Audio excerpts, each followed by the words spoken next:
My friends, some truths are older than nations. The belief that people should care for one another is one of them. In England, we built the National Health Service, a promise that no one would be left behind because of money. It was founded after war, when people had nothing but hope and courage.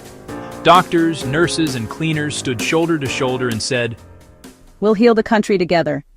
Across the ocean, the early American founders spoke the same spirit in different words. That government exists to serve its people, not to rule them.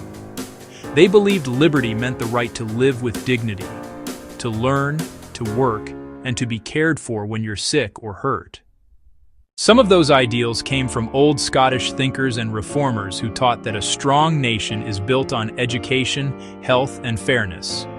Their ideas crossed the sea with immigrants and teachers, and they still whisper through every act of kindness today.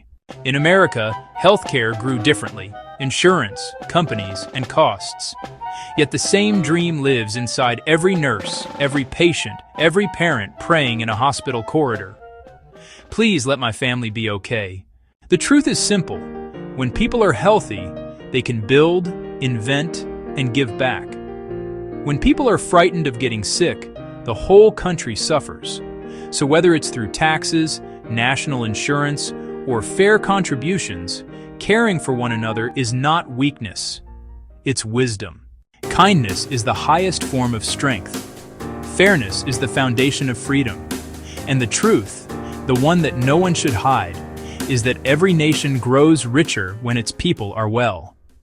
So let's rebuild that promise, from Birmingham to Boston, from Glasgow to Chicago, that no child, no elder, no worker is left behind. Because health is not a privilege, it is the breath of life we all share.